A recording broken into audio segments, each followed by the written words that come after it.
Hindi, doon dapat kayo sa kabila. Kitang... Makakakyak pero... MJ?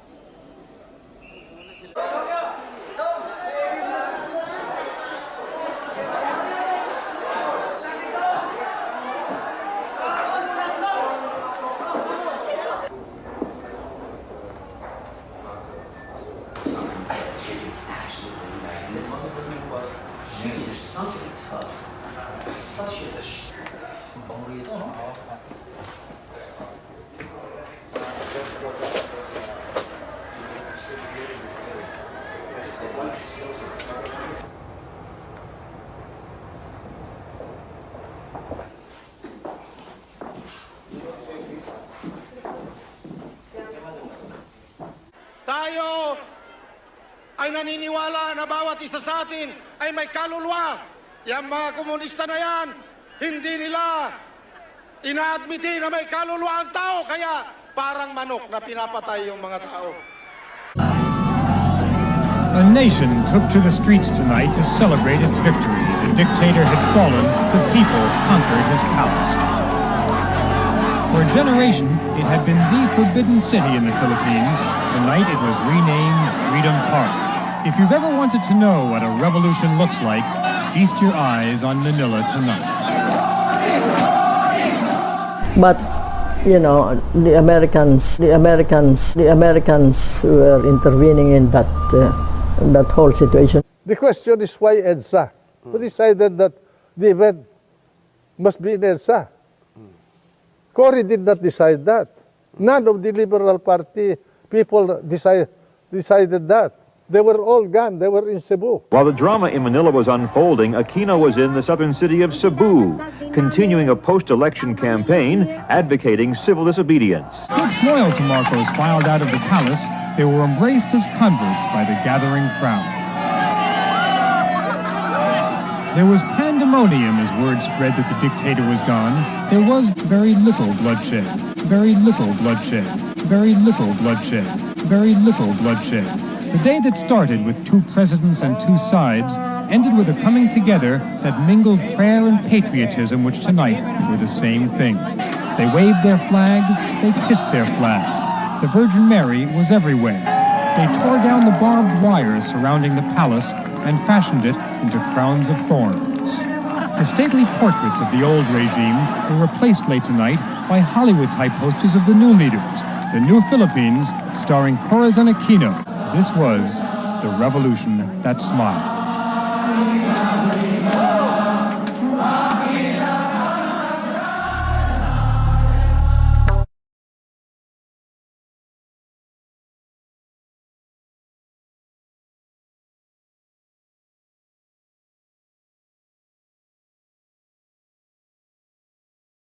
We had a chance to prepare. So we were wondering why did we not fight back with force?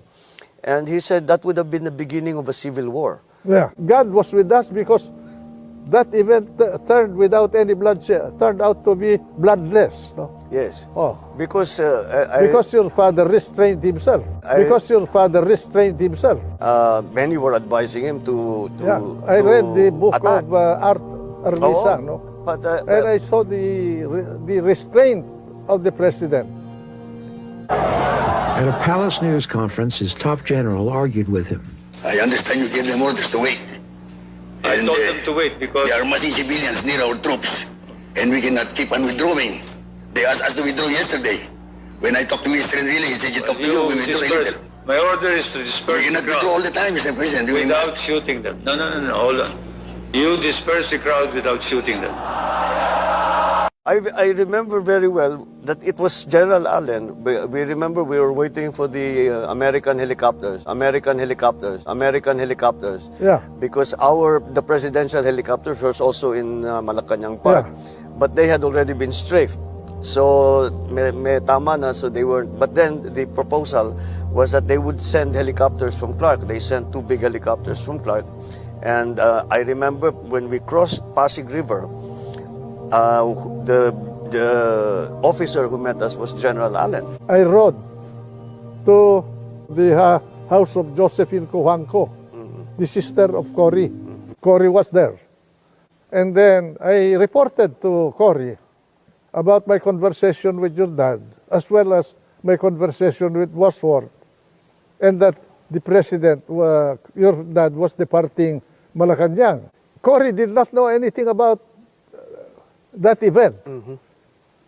She called Bosworth. And then I remember Cory saying, shouted over the phone, "No, I do not want him here. Yes. Take him out." That's it. I remember that. Yeah. I remember that. That was in the middle of the night already. We were already in Clark. The Americans were still did not know quite what to do with us. The original arrangement is that we will be flown to Ilocos. Cory requested that from Bosworth. So it was very much a decision at that time na ayoko dyan. Basta get him out of the country was then Cory's decision. Nakinig sila kay Cory, yung mga Amerikano, because sabi niya, peremptory yung kanyang sabi. No, I do not want him here. I take him out of the country. Well, that seems to be the same report that we got. And actually, eventually, the Americans told us that we were actually said the instruction was that not to be brought anymore to Ilocos, but to be taken out of the country.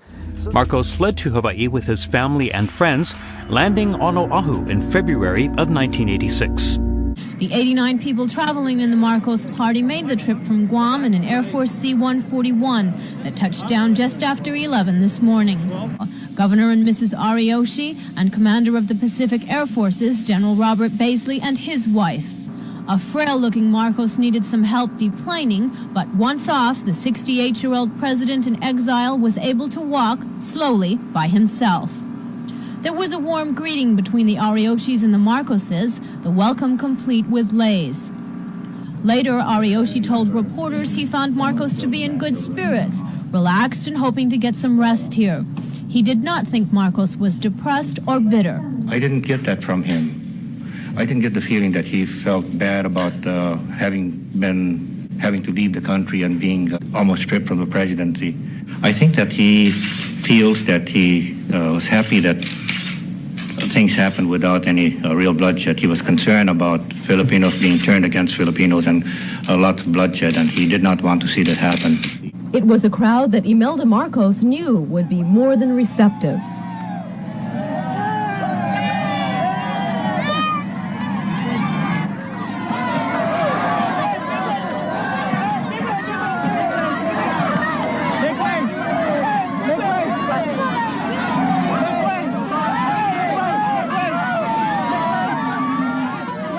She wore the same simple dress that she wore when she and her husband faced the cameras for a news conference at Hickam, and she offered herself for press the flesh populism. The crowd surged forward to envelop her in support, to comfort her.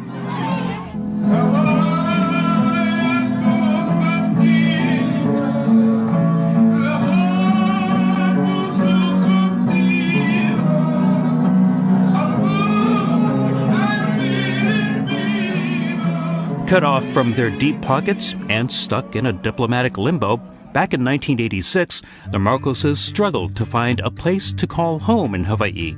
How much you poison our mind, we are still loyal to him. He's the best president the Philippines has ever had.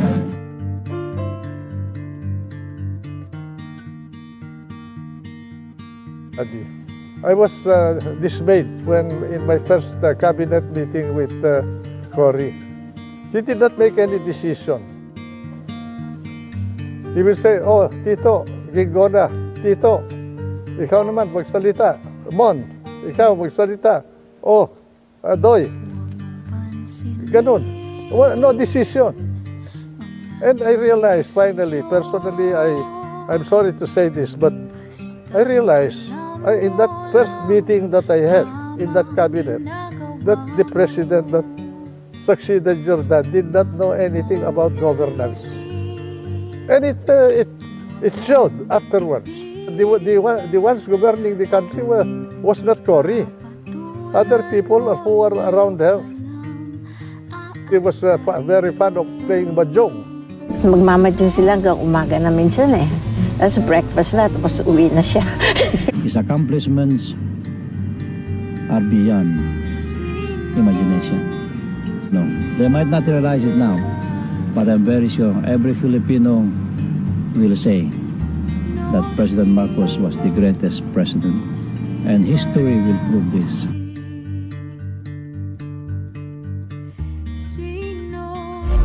Sabihin mo nga sa akin, masama ba akong